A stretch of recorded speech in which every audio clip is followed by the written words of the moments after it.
नमस्ते दोस्तों, झा जी के बारे में आप लोग का स्वागत है। आज मैं परिंदे कहानी का दूसरा भाग लेकर आया हूँ, जिसके लेखक है निर्मल मरवा।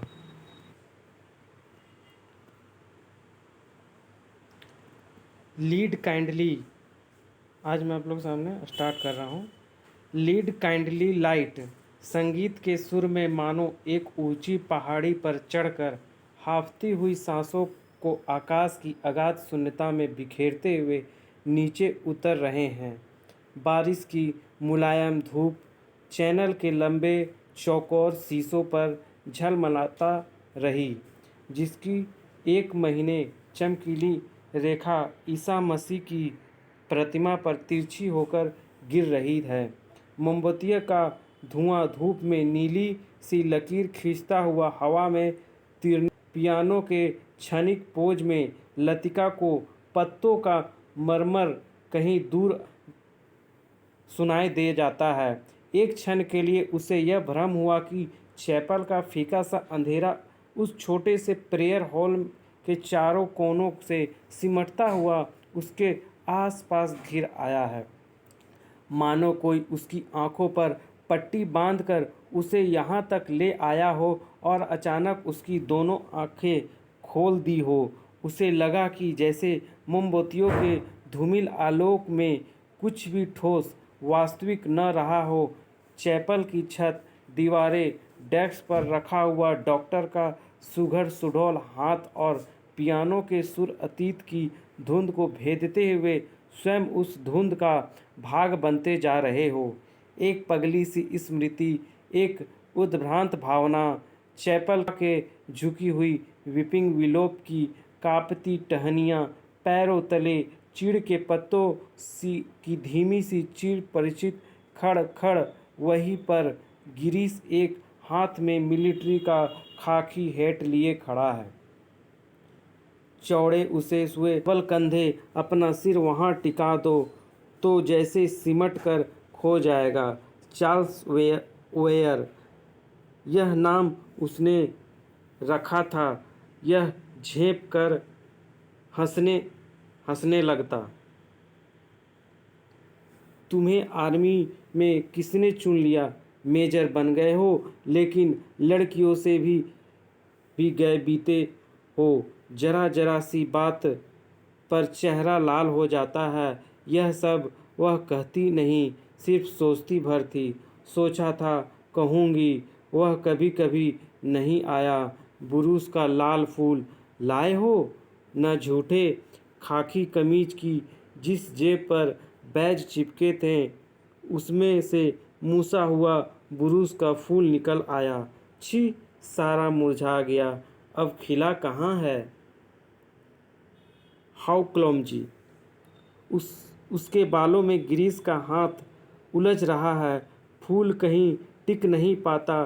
फिर उसे क्लिप के नीचे फंसाकर उसने कहा, देखा? वह मुड़ी और इसमें पहले ही वह कुछ कह पाती, गिरीश ने अपना मिलिट्री का हैट धप से उसके सिर पर रख दिया। वह मंत्रमुग्ध सी वैसे ही खड़ी रही। उसके सिर पर गिरीश का हैट है, माथे पर छोटी सी बिंदी है, बिंदी पर उड़ते हुए बाल है। गिरीश ने उस बिंदी को अपने होठों से छुआ है। उसने उसके नंगे सिर को अपने दोनों हाथों में समेट लिया है। लतिका, गिरीश ने चिढ़ाते हुए कहा, मैन ईटर ऑफ कुमाऊँ। उसका यह नाम गिरीश ने उसे चिढ़ाने के लिए रखा था। वह हंसने लगी। लतिका, सुनो। गिरीश का स्वर, न, मैं कुछ भी नहीं सुन रही। लतिका, मैं कुछ महीनों में वापस लौट आऊँगा। न, मैं कुछ भी नहीं सुन रही। किंतु वह सुन रही है। वह नहीं तो गिरीश कह रहा है, बल्कि वह जो नहीं कहा जा रहा है, जो उसके बाद कभी नहीं कहा गया। Lead kindly light. लड़कियों का स्वर पियानो के स्वरों में डूबा हुआ गिर रहा है, उठ रहा है। ह्यूबर्ट ने सिर मोड़कर लतिका को निमिष भर देता, आंखें मूंदे ध्यानमग्न प्रशस्त मूर्ति सी वह स्थिर निश्चल खड़ी थी। क्या यह भाव उसके लिए? क्या लतिका ने ऐसे क्षणों में उसे अपना साथी बनाया है? ह्यूबर्ट ने एक गहरी सांस ली और उस सांस में देर देर से थकान उमड़ आई। देखो मिस वुड कुर्सी पर बैठे बैठे सो रही है। डॉक्टर होठों में ही फुसफुसाया। यह डॉक्टर का पुराना मजाक था कि मिस वुड प्रार्थना करने के बहाने आंखें मूंदे हुए नींद की झपकियां लेती है। फादर एलमंड ने कुर्सी पर फैले अपने गाउन को समेट लिया और प्रेयर बुक बंद करके मिस वुड के कानों में कुछ कहा। पियानो का स्वर क्रमशः मंद पड़ने लगा। ह्यूबर्ट की उंगलियां ढीले पड़ने लगी। सर्विस के समाप्त होने से पूर्व मिस वुड ने ऑर्डर पढ़कर सुनाया। बारिश होने की आशंका से आज के कार्यक्रम में कुछ आवश्यक परिवर्तन करने पड़े थे। पिकनिक के लिए झूला देवी के मंदिर जाना संभव नहीं हो सकेगा, इसलिए स्कूल से कुछ दूर मिडोज में ही सब लड़कियां नाश्ते के बाद जमा होगी। सब लड़कियों को दोपहर का लंच हॉस्टल किचन से ही ले जाना होगा। केवल शाम की चाय मिडोज में बनेगी। पहाड़ों की बारिश का क्या भरोसा? कुछ देर पहले धुआंधार बादल गरज रहे थे। सारा शहर पानी में भीगा ठिठुर रहा था। अब धूप में नहाता नीला आँख धुंध की ओट से बाहर निकलता हुआ फैल रहा था। लतिका ने चैपल से बाहर आते हुए देखा। वीपिंग विलोज की भीगी शाखाओं से धूप में चमकती हुई बारिश की बूंदें टपक रही थी। लड़कियां चैपल से बाहर निकलकर छोटे छोटे झुंड बनाकर कॉरिडोर में जमा हो गई। नाश्ते के लिए अभी पौना घंटा पड़ा था और उसमें से कोई लड़की हॉस्टल जाने के लिए इच्छुक नहीं थी। छुट्टियां अभी शुरू नहीं हुई थी, किंतु शायद इसलिए वे इन चंद बचे खुचे क्षणों में अनुशासन के घेरे के भीतर भी मुक्त होने का भरपूर आनंद उठा लेना चाहती थी। मिस वुड को लड़कियों का यह गुलगप्पाड़ा अखड़ा, किंतु फादर एलमंड के सामने वह उन्हें डांट फटकार नहीं सकी। अपनी झुंझलाहट दबाकर वह मुस्कुराते हुए बोली, कल सब चली जाएगी, सारा स्कूल वीरान हो जाएगा। फादर एलमंड का लंबा ओजपूर्ण चेहरा चैपल की घुटी हुई गरमाई से लाल हो उठा था।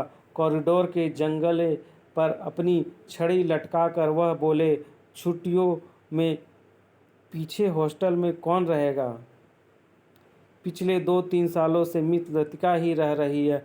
और डॉक्टर मुखर्जी, फादर का ऊपरी होठ तनिक खींच आया। डॉक्टर तो सर्दी गर्मी यही ने विस्मय से फादर की ओर देखा। वह समझ नहीं सकी कि फादर ने डॉक्टर का प्रसंग क्यों छेड़ दिया है। डॉक्टर मुखर्जी छुट्टियों में कहीं नहीं जाते। 2 महीने की छुट्टियों में वर्मा जाना काफ़ी कठिन है फादर। मिस वुड हंसने लगी। मिस वुड, पता नहीं आप क्या सोचती है, मुझे तो मिस लतिका का हॉस्टल में अकेले रहना कुछ समझ में नहीं आता। लेकिन फादर, मिस वुड ने कहा, यह तो कॉन्वेंट स्कूल का नियम है। कोई भी टीचर छुट्टियों में अपने खर्चे पर हॉस्टल में रह सकती है। मैं फ़िलहाल स्कूल के नियमों की बात नहीं कर रहा। मिस लतिका डॉक्टर के संग यहाँ अकेले ही रह जाएगी। और सच पूछिए मिस वुड, डॉक्टर के बारे में मेरी राय कुछ बहुत अच्छी नहीं है। फादर, आप कैसी बातें कर रहे हैं? मिस लतिका बच्ची थोड़ी ही है। मिस वुड को ऐसी आशा नहीं थी कि फादर एलमंड अपने दिल में दकियानूसी भावना को स्थान देंगे। फादर एलमंड कुछ हतप्रभ हो से गए।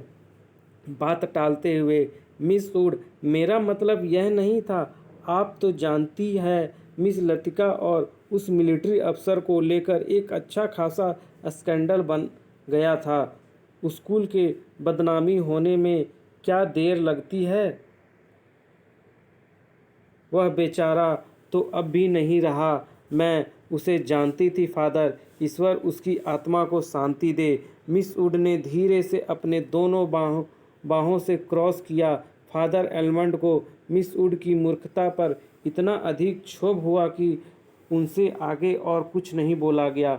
डॉक्टर मुखर्जी ने उसकी उनकी कभी नहीं पटती थी, इसलिए मिस वुड की आंखों में वह डॉक्टर को नीचा दिखाना चाहते थे, किंतु मिस वुड लतिका का रोना ले बैठी।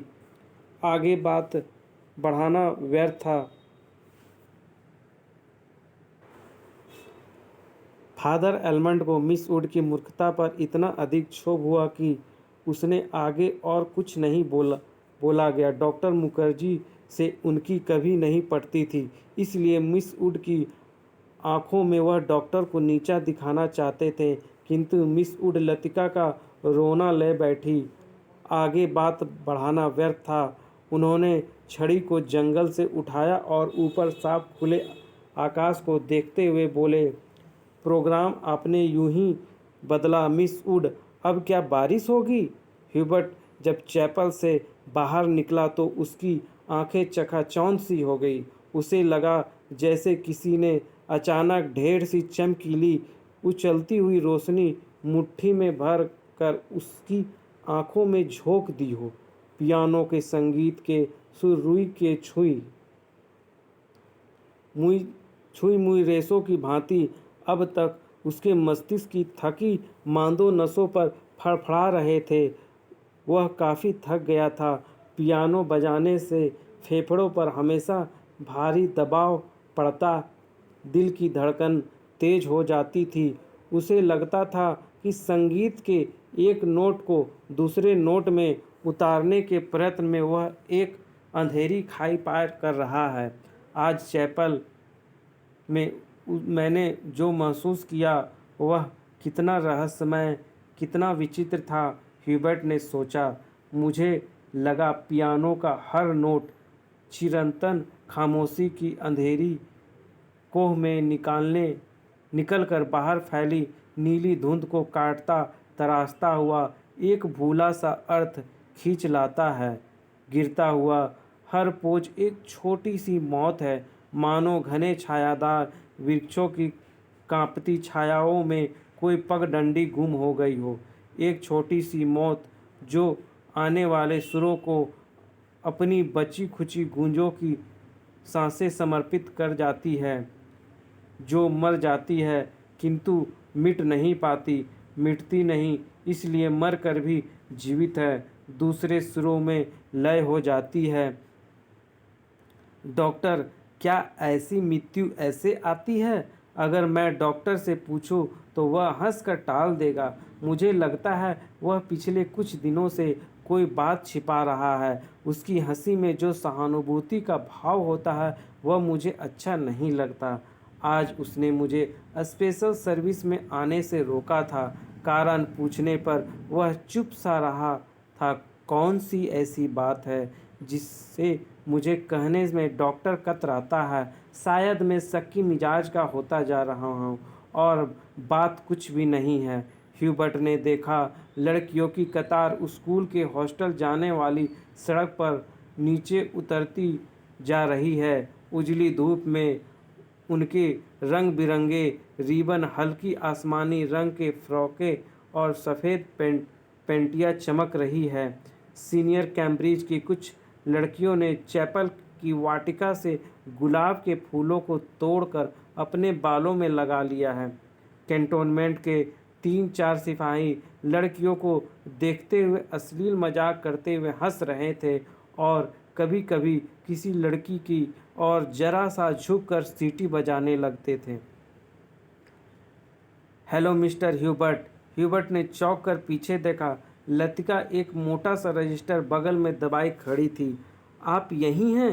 ह्यूबर्ट की दृष्टि लतिका पर टिकी रही। वह क्रीम रंग की पूरी बाहों में ऊनी जैकेट पहने हुई थी। कुमाऊनी लड़कियों की तरह लतिका का गला गोल था। धूप की तपन से पका गेहुआ रंग कहीं कहीं हल्का सा गुलाबी हो आया था, मानो बहुत धोने पर भी गुलाबी के कुछ कुछ धब्बे इधर उधर बिखरे रह गए हों। उन लड़कियों के नाम नोट करने थे जो कल जा रही थी, सो पीछे रुकना पड़ा।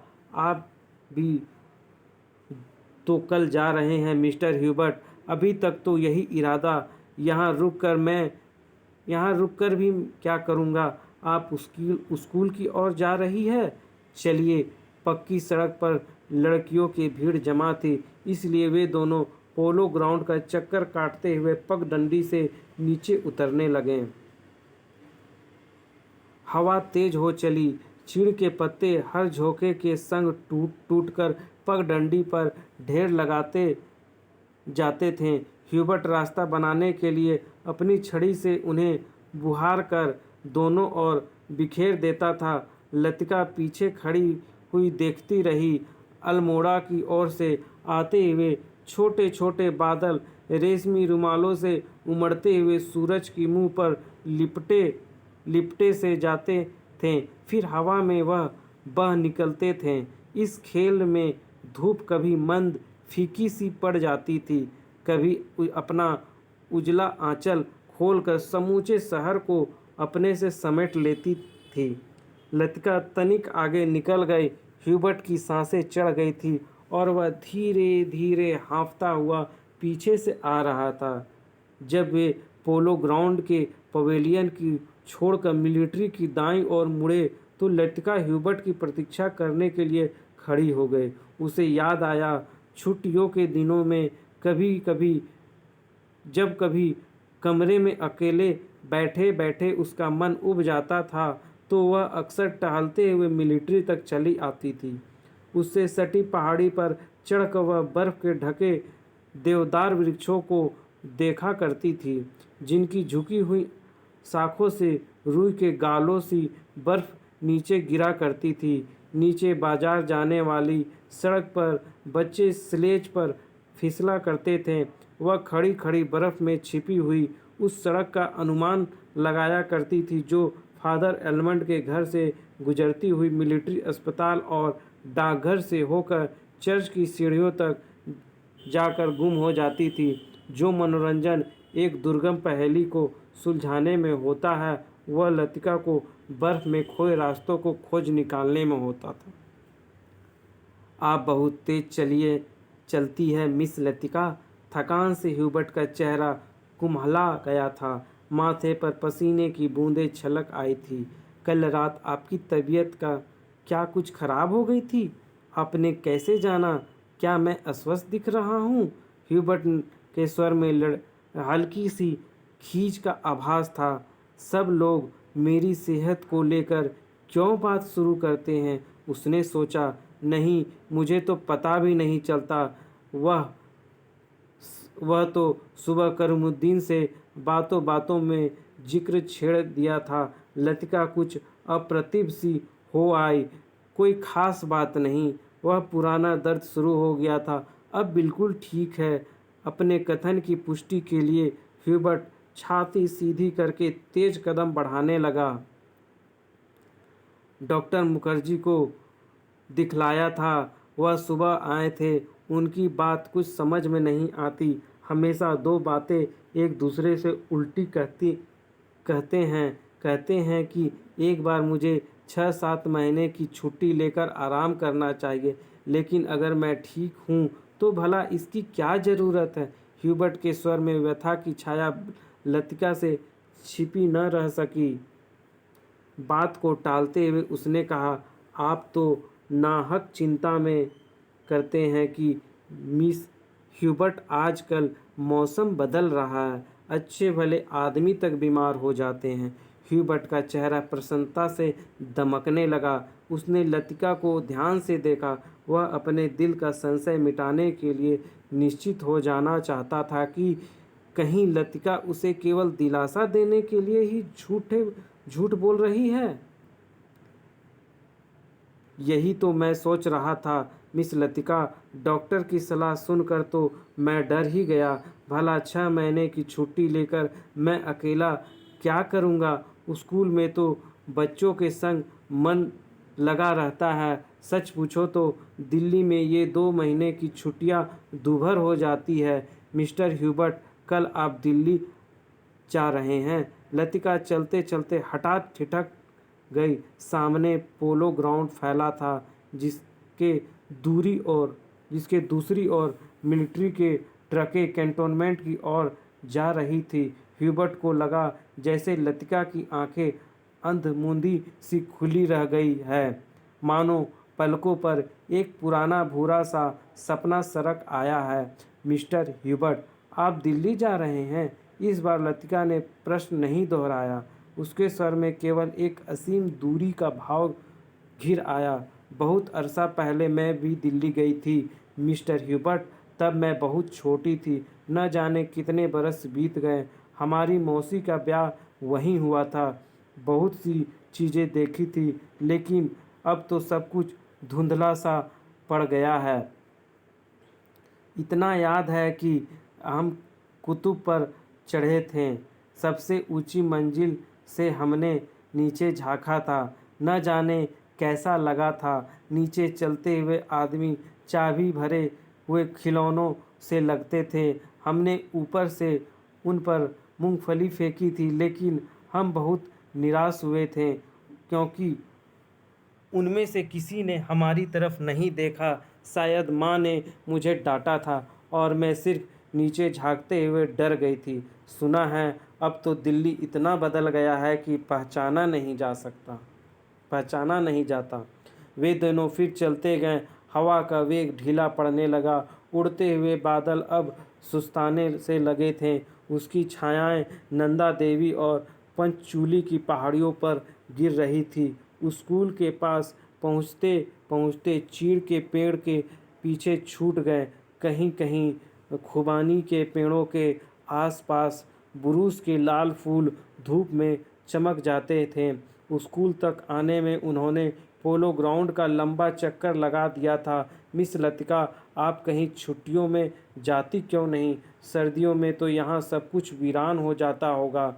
अब मुझे यहाँ अच्छा लगता है, लतिका ने कहा। पहले साल अकेला कुछ अखरा था, अब आदी हो गई हूँ। क्रिसमस से एक रात पहले क्लब में डांस होता है, लॉटरी डाली जाती है और रात को देर तक नाच गान होता रहता। नए साल के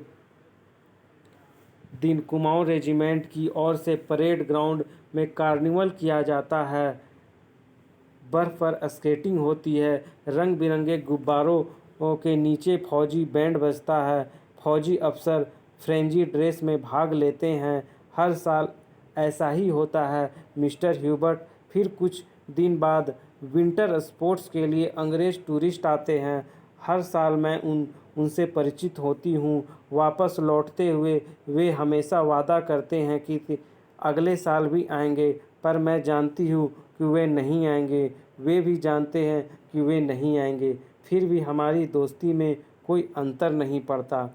फिर कुछ दिनों बाद पहाड़ों पर बर्फ़ पिघलने लगती है। छुट्टियां ख़त्म होने लगती है। आप सब लोग अपने अपने घरों से वापस लौट आते हैं और मिस्टर ह्यूबर्ट, पता भी नहीं चलता कि छुट्टियां कब शुरू हुई कब ख़त्म हुई। लतिका ने देखा कि ह्यूबर्ट उसकी ओर आतंकित भयाकुल दृष्टि से देख रहा है। वह सिटपिटाकर चुप हो गई। उसे लगा मानो वह इतनी देर से पागल सी अनर्गल प्रलाप कर रही हो। मुझे माफ़ करना मिस्टर ह्यूबर्ट, कभी कभी मैं बच्चों की तरह बातों में बहक जाती हूँ। मिस लतिका, ह्यूबर्ट ने धीरे से कहा। वह चलते चलते रुक गया था। लतिका ह्यूबर्ट के भारी स्वर में चौंक सी गई। क्या बात है मिस्टर ह्यूबर्ट? वह पत्र, उसके लिए मैं लज्जित हूँ। उसे आप वापस लौटा दें। समझ लें कि मैंने उसे कभी नहीं लिखा था। लतिका कुछ समझ न सकी। दिग्भ्रांत सी खड़ी हुई ह्यूबर्ट के पीले उद्गीन चेहरे को देखते रही। ह्यूबर्ट ने धीरे से लतिका के कंधों पर हाथ रख दिया। कल डॉक्टर ने मुझे सब कुछ बता दिया है। अगर कुछ पहले से मालूम होता तो। ह्यूबर्ट हकलाने लगा। मिस्टर ह्यूबर्ट, किंतु लतिका से आगे कुछ भी नहीं कहा गया। उसका चेहरा सफ़ेद हो गया। दोनों चुपचाप कुछ देर तक स्कूल के गेट के बाहर खड़े रहे। मिडोज पगडंडियों पत्तों छायाओं से घिरा छोटा सा द्वीप, मानो कोई घोंसला दोहरी घटिया दोहरी घाटियों के बीच आ दबा हो। भीतर घुसते ही पिकनिक की काली आग में झुलसे हुए पत्थर, अध अधजली टहनियाँ, बैठने के लिए बिछाए गए पुराने अखबारों के टुकड़े इधर उधर बिखरे दिखाई दे जाते हैं। अक्सर टूरिस्ट पिकनिक के लिए यहाँ आते हैं। मिडोज को बीच में काटता हुआ टेढ़ा मेढ़ा बरसाती नाला बहता है, जो दूर से धूप में चमकता हुआ सफ़ेद रिबन सा दिखाई देता है। यहीं पर काठ के तख्तों का बना हुआ टूटा सा पुल है, जिस पर लड़कियां हिचकोले खाती हुई चल रही है। डॉक्टर मुखर्जी, आप तो सारा जंगल जला देंगे। मिस वुड ने अपनी ऊंची एड़ी के सैंडल में जलती हुई दियासलाई को दबा दिया, जो डॉक्टर के सिगार सुलगाकर चीड़ के पत्तों के ढेर पर फेंक दी थी। वे नाले में कुछ दूर हटकर चीड़ के दो पेड़ों की गुथी हुई छाया के नीचे बैठे थे। उनके सामने एक छोटा सा रास्ता नीचे पहाड़ी गांव की ओर जाता था, जहां पहाड़ की गोद में शकरपारों की खेत एक दूसरे के नीचे बिछे हुए थे। दोपहर के सन्नाटे में भेड़ बकरियों के गलों में बंधी हुई घंटिया का स्वर हवा में बहता हुआ सुनाई दे जाता था। घास पर लेटे लेटे डॉक्टर सिगार पीते रहे। जंगल की आग कभी देखी है मिस वुड? एक अलमस्त नशे की तरह धीरे धीरे फैलती जा रही है। आपने कभी देखी है डॉक्टर? मिस वुड ने पूछा। मुझे तो बड़ा डर लगता है। बहुत साल पहले शहरों को जलते हुए देखा था। डॉक्टर लेटे हुए आकाश की ओर ताक रहे थे। एक एक मकान ताश के पत्तों की तरह गिरता जा रहा था। दुर्भाग्यवश ऐसे अवसर देखने में बहुत कम आते हैं। आपने कहाँ देखा डॉक्टर? लड़ाई के दिनों में अपने शहर रंगून को जलते हुए देखा था। मिस वुड की आत्मा को ठेस लगी, किंतु फिर भी उनकी उत्सुकता शांत नहीं हुई। आपका घर, क्या वह भी जल गया था? डॉक्टर कुछ देर तक चुपचाप लेटा रहा। हम उसे खाली छोड़कर चले आए थे। मालूम नहीं बाद में क्या हुआ। अपने व्यक्तिगत जीवन के संबंध में कुछ भी कहने में डॉक्टर को कठिनाई महसूस होती है। डॉक्टर, क्या आप कभी वापस बर्मा जाने की बात नहीं सोचते? डॉक्टर ने अंगड़ाई ली और करवट बदलकर औंधे मुंह लेट गए। उनकी आंखें मूंद गई और माथे पर बालों के लटें झूल आई। सोचने की क्या बात है मिस वुड? जब वर्मा में था तब क्या कभी सोचा था यहाँ आकर उम्र काटनी होगी? लेकिन डॉक्टर, कुछ भी कह लो, अपने देश का सा सुख कहीं और नहीं मिलता। यहाँ तुम चाहे कितने वर्ष रह लो, अपने को हमेशा अजनबी ही पाओगे। डॉक्टर ने सिगार के धुएं को धीरे धीरे हवा में छोड़ दिया। दरअसल अजनबी तो मैं वहाँ भी समझा जाऊँगा मिस वुड। इतने वर्षों बाद वहाँ मुझे कौन पहचानेगा? इस उम्र में नए सिरे से ना रिश्ते जोड़ना काफ़ी सिरदर्द का काम है। कम से कम मेरे बस की बात नहीं है। लेकिन डॉक्टर, अब कब तक इस पहाड़ी के कस्बों में पड़े रहेंगे? इसी देश में रहना है तो किसी बड़े शहर में प्रैक्टिस शुरू कीजिए। प्रैक्टिस बढ़ाने के लिए कहाँ कहाँ भटकता फिरूंगा मिस वुड। जहाँ रहो वहीं मरीज मिल जाते हैं। यहाँ आया था कुछ दिनों के लिए, मुद्दत हो गई और टिका रहा। जब कभी भी उबेगा कहीं चला जाऊंगा। जड़ें कहीं नहीं जमती तो पीछे भी नहीं छूट जाता। मुझे अपने बारे में कोई गलतफहमी नहीं है मिस वुड, मैं सुखी हूँ। मिस वुड ने डॉक्टर की बात पर विशेष ध्यान नहीं दिया। दिल में वह हमेशा डॉक्टर को उच्छृंखल, लापरवाह और सनकी समझती रही है, किंतु डॉक्टर के चरित्र में उसका विश्वास न जाने क्योंकि डॉक्टर ने जाने अनजाने में उसका कोई प्रमाण दिया हो, यह उसे याद नहीं पड़ता। मिस वुड ने एक ठंडी सांस भरी। वह हमेशा यह सोचती थी कि यदि डॉक्टर इतना आलसी और लापरवाह न होता तो अपनी योग्यता के बल पर काफ़ी चमक सकता था, इसलिए उन्हें डॉक्टर पर क्रोध भी आता था और दुखी भी होता था। मिस वुड ने अपने बैग से ऊन का गोला और सलाई निकाली, फिर उसके नीचे से अखबार में लिपटा हुआ चौड़ा सा कॉफ़ी का डिब्बा उठाया, जिसमें अंडों की सैंडविच और हैम्बर्ग दबे हुए थे। थर्मस से प्यालों में कॉफ़ी उड़ेलते मिस वुड ने कहा, डॉक्टर काफ़ी ठंडी हो रही है। डॉक्टर काफ़ी ठंडी हो रही है। डॉक्टर लेटे लेटे बुड़बुड़ाया। मिस वुड ने नीचे झुककर देखा, वह कूहनी पर सिर टिकाए चुपचाप सो रहा था।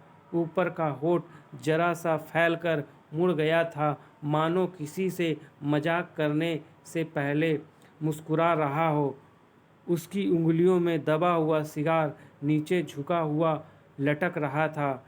मेरी मेरी वाट डू यू वांट मेरी वाट डू यू वांट दूसरे स्टैंडर्ड में पढ़ने वाली मेरी ने अपने चंचल चपल आंखों ऊपर उठाए। लड़कियों का दायरा उसे घेरे हुए कभी पास आता है, कभी खींचता चला जाता था। I want blue. दोनों हाथों को हवा में घुमाते हुए मेरी चिल्लाई। दायरा पानी की तरह टूट गया। सब लड़कियां एक दूसरे पर गिरती पड़ती किसी नीली वस्तु को छूने के लिए भाग दौड़ करने लगी। लंच समाप्त हो चुका था। लड़कियों के छोटे छोटे दल मिडोज में बिखर गए थे। ऊंची क्लास की कुछ लड़कियां चाय का पानी गर्म करने के लिए पेड़ों पर चढ़कर सूखी टहनियाँ तोड़ रही थी। दोपहर की उस घड़ी में मिडोज अलसाया उगना सा जान पड़ता था। हवा का कोई भूला भटका झोंका, चिड़ के पत्ते खड़खड़ा उठते थे।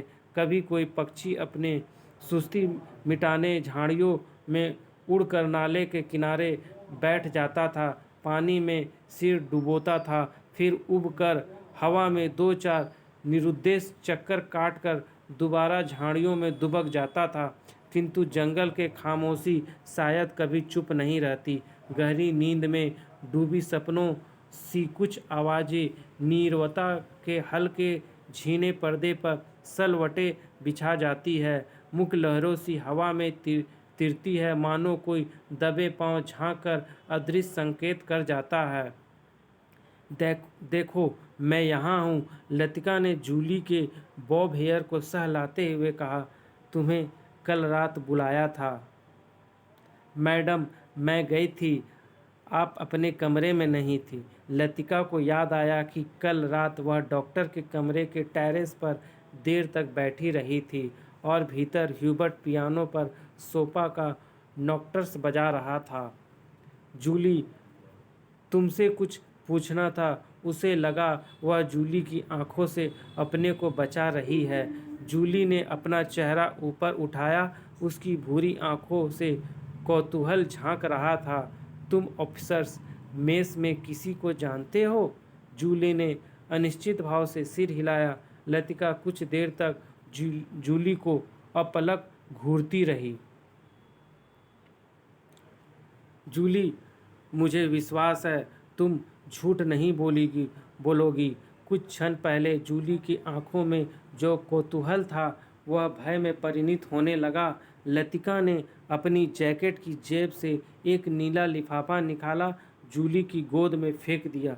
यह किसकी चिट्ठी है? जूली ने लिफाफा उठाने के लिए हाथ बढ़ाया, किंतु फिर एक क्षण के लिए उसका हाथ कांप कर ठिठक गया।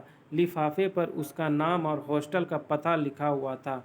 थैंक यू मैडम, मेरे भाई का पत्र है, वह झांसी में रहते हैं। जूली ने घबराहट में लिफाफे को अपनी स्कर्ट के तहों में छिपा लिया। जूली जरा मुझे लिफाफा दिखलाओ। लतिका का स्वर तीखा कर्कश सा हो आया। जूली ने अनमने भाव से लतिका को पत्र दे दिया। तुम्हारे भाई झांसी में रहते हैं?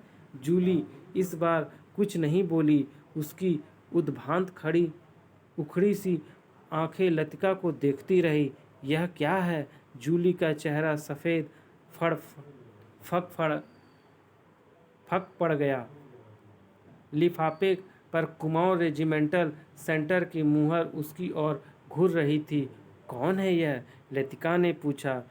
उसने पहले भी हॉस्टल में उड़ती हुई अफवाहें सुनी थी कि जूली को क्लब में किसी मिलिट्री अफसर के संग देखा गया था, किंतु ऐसी अफवाहें अक्सर उड़ती रहती थी और उसने उस पर विश्वास नहीं किया था। जूली, तुम अभी बहुत छोटी हो। जूली के होठ कांपे, उसकी आंखों में निरी याचना का भाव घिर आया। अच्छा, अभी जाओ, तुमसे छुट्टियों के बाद बात करूंगी। जूली ने ललचाई दृष्टि से लिफाफे की ओर देखा, कुछ बोलने को उद्यत हुई, फिर बिना कुछ कहे चुपचाप वापस लौट गई। लतिका देर तक जूली को देखती रही, जब तक वह आंखों में ओझल नहीं हो गई। क्या मैं किसी खूसट बुढ़िया से कम हूँ? अपने अभाव का बदला क्या मैं दूसरों से ले रही हूँ? शायद, कौन जाने, शायद जूली का यह प्रथम परिचय हो उस अनुभूति से जिसे कोई भी लड़की बचे चाव से संजो कर संभाल कर अपने में छिपाए रखती है। एक अनिर्वचनीय सुख जो पीड़ा के लिए पीड़ा और सुख को डुबोती हुई उमड़ती जड़ को खुमारी दोनों को अपने में समो लेती है। एक दर्द जो आनंद से उपजा है और पीड़ा देता है। यहीं इसी देवदार के नीचे उसे भी यही लगा था। जब गिरीश ने पूछा था, तुम चुप क्यों हो? वो आंखें मूंदे सोच रही थी। सोच कहाँ रही थी, जी रही थी उस क्षण को जो भय और विस्मय के बीच भिंचा था। बहका सा पागल क्षण। वह कभी पीछे मुड़ेगी तो गिरीश की नर्वस मुस्कुराहट दिखाई दे जाएगी। उस दिन से आज दोपहर तक का अतीत एक दुस्वप्न की मानिंद टूट जाएगी। वही देवदार है जिस पर उसने अपने बालों के क्लिप से गिरीश का नाम लिखा था। पेड़ की छाल उतरती नहीं थी, क्लिप टूट जाता था, तब गिरीश ने अपने नाम के नीचे उसका नाम लिखा था। जब कभी कोई अक्षर बिगड़ कर टेढ़ा मेढ़ा हो जाता था, तब वह हंसती थी और गिरीश का हाथ और भी कांप जाता था।